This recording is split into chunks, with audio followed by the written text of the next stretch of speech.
اعوذ باللہ من الشیطان الرجیم بسم اللہ الرحمن الرحیم نحمدہ ونصلی ونسلم علی رسولہ الکریم اما بعد واعوذ باللہ من الشیطان الرجیم بسم اللہ الرحمن الرحیم السلام علیکم ورحمۃ اللہ وبرکاتہ۔ تمام دوستوں بزرگوں، امید کرتا ہوں خیریت سے ہوں گے۔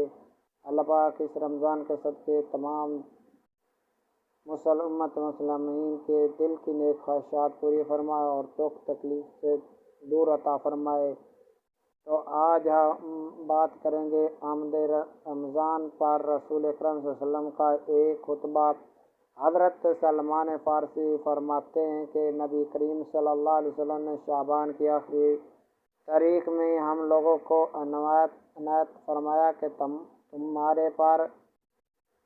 تمہارے اوپر ایک ایسا مہینہ آ رہا ہے جو بہت بڑا مہینہ ہے، بہت مبارک مہینہ ہے۔ اس میں ایک رات شب قدر ہے جو 1000 مہینوں سے بڑھ کر ہے۔ اللہ تعالیٰ نے اس مہینے کے روزوں کو فرض فرمایا اور اس کی رات کے قیام یعنی تراویح کو ثواب کی چیز بنایا۔ جو شخص اس مہینے میں کسی شے نیکی کے ساتھ اللہ کا قرب حاصل کرے گا، ایسا ہے کہ جیسا غیر رمضان میں فرض کو ادا کیا ہے، اور جو شخص اس ماہ میں کسی فرض کو ادا کرے گا وہ ایسا ہے جیسے کہ غیر رمضان میں 70 فرض ادا کرے۔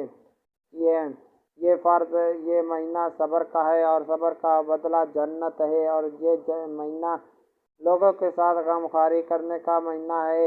اس مہینے میں مومن کا رزق بڑھا دیا جاتا ہے۔ جو شخص کسی روزے دار کا روزہ افطار کرائے گا اس کے لیے گناہوں کی معاف ہونا اور آگ سے خلاصی کا سبب ہوگا، اور روزے دار کے ثواب کی مانند اس کو ثواب ہوگا، اور اس روزے دار کے ثواب سے کچھ کم نہیں کیا جائے گا۔ صحابہ اکرام رضی اللہ تعالیٰ عنہ نے عرض کیا، یا رسول اللہ صلی اللہ علیہ وسلم، ہم میں سے ہر شخص تو اتنی صحت نہیں رکھتا کہ روزے دار کو افطاری کرائی جائے۔ تو آپ صلی اللہ علیہ وسلم نے فرمایا کہ پیٹ بھر کر کھانا کھلانے پر موقف نہیں۔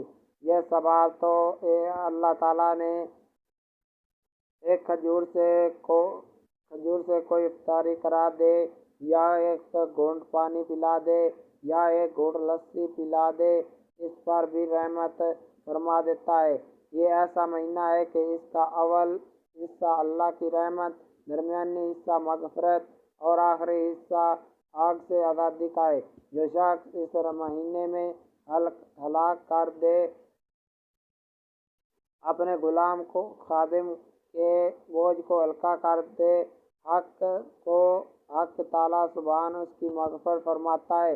چار چیزوں کی اس مہینے میں کثرت کرو، جس میں 2 چیزیں اللہ کے رضا کے واسطے، 2 چیزیں ایسی ہیں جن میں سے تمہیں چاروں کار نہیں۔ پہلے 2 چیزیں جس سے تمہیں اپنے رب کو راضی کرو، وہ کلمہ طیب، استغفار کی کثرت، اور دوسری دو چیزیں یہ ہے کہ جنت کی طلبگار اور آگ سے پناہ مانگو۔ جو شخص کسی روزے دار کو پانی پلائے،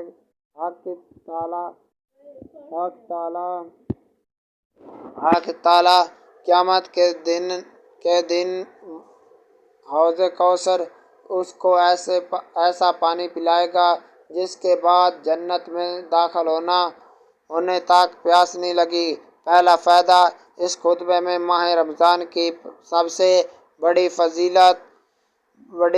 اور عظیم فضیلت یہ بیان کی گئی ہے کہ اس میں ایک ایسا رات ہوگی جو 1000 راتوں سے نہیں بلکہ 1000 مہینوں سے بہتر ہے۔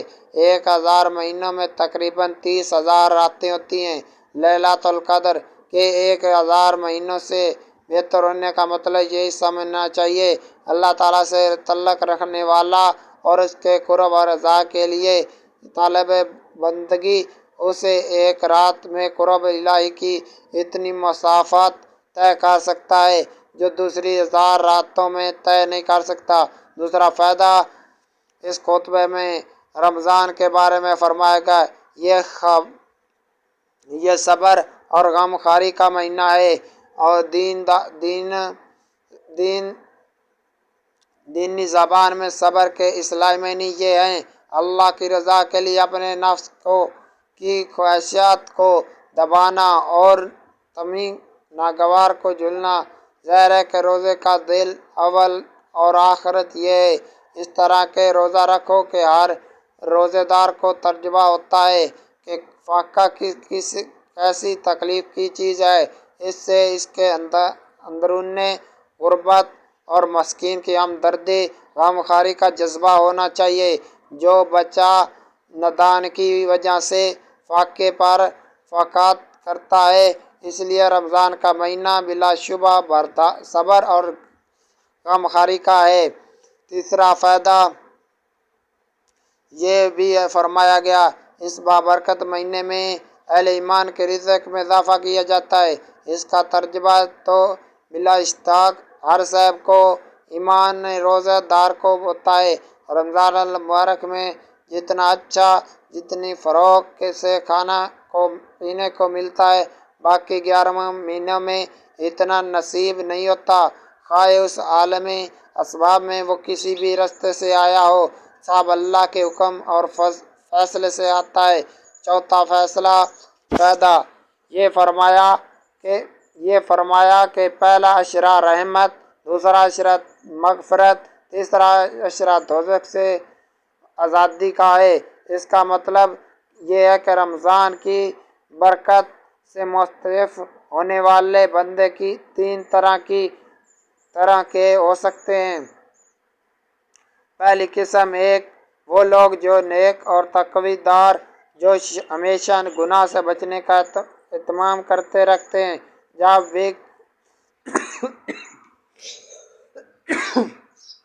جب بھی ان سے کوئی خطا اور غلطی ہو جاتی ہے تو اسی وقت توبہ استغفار، اس کی صفائی اور تلافی کرتے ہیں، تو ان بندوں پر تو شروع مہینے ہی سے بلکہ اس کی پہلی ہی رات سے اللہ کی رحمت کی بارش ہونے لگتی ہے۔ دوسری قسم کے لوگ، وہ دوسرا طبقہ ان لوگوں کا ہے جو ایسے متقی اور پرہیزگار نہیں، لیکن اس لحاظ سے بلکہ گزرے گئے بھی نہیں۔ تو ایسے لوگ جب رمضان کے ابتدائی حصے میں روزے، دوسرے اعمال خیر اور توبہ استغفار کے ذریعے اپنے حال کو بہتر اور اپنے کو رحمت مغفرت کے لائق بنا لیتے ہیں، تو وہ درمیانی حصے میں ان کی بھی مغفرت اور معافی کا فیصلہ اللہ فرماتا ہے۔ تیسری قسم کے لوگ طبقہ ان لوگوں کا جو اپنے نفس پر ظلم کر چکے ہیں اور ان کا حال بڑا برا ہو رہا ہے، اور اپنی بدی اعمال سے وہ گویا دوزخ کے پورے مستحق ہو چکے ہیں۔ وہ بھی جب رمضان سے پہلے درمیانی حصے میں عام مسلمان کے ساتھ روزہ رکھ کر توبہ استغفار کرے، اپنے سیاہ کارناموں کی کچھ صفائی اور تلافی کرتے ہیں، تو خیر عشرہ جو دریائے رحمت کے جوش کا عشرہ ہے، اللہ تعالیٰ دوزخ سے ان کی بھی نجات اور رہائی کا فیصلہ فرما دیتا ہے۔ اس تشریح کی بنا پر رمضان المبارک کے ابتدائی حصے کی رحمت اور درمیانی حصے کی مغفرت اور آخری حصے میں جہنم سے آزادی کا تعلق ہے۔ بلا ترتیب امت مسلمین کے ان مذکورہ 3 طبقوں سے ہوں گے، واللہ علم۔ اور اگر آپ کو ہماری ویڈیو اچھی لگی ہو تو سبسکرائب کرنا، لائک کرنا، کمنٹ کرنا، شیئر کرنا نہ بھولیے، کیونکہ یہ ویڈیو اسلامی مابین پر ہے۔ اگر آپ کو یہ شیئر کرنا پڑے تو کریں، ہو سکتا ہے اس کی وجہ سے آپ کے وجہ سے کوئی نہ کوئی اس کا مستحق ہو سکتا ہے۔ جو ہم نے بیان کیا ہے، انشاءاللہ اللہ پاک ہمیں حق اور سچ بیان کرنے کی توفیق عطا فرمائے، اور اس پر ہمیں عمل کرنے کی توفیق عطا فرمائے، اور دوسروں تک پہنچانے کی توفیق عطا فرمائے۔ اللہ پاک ہر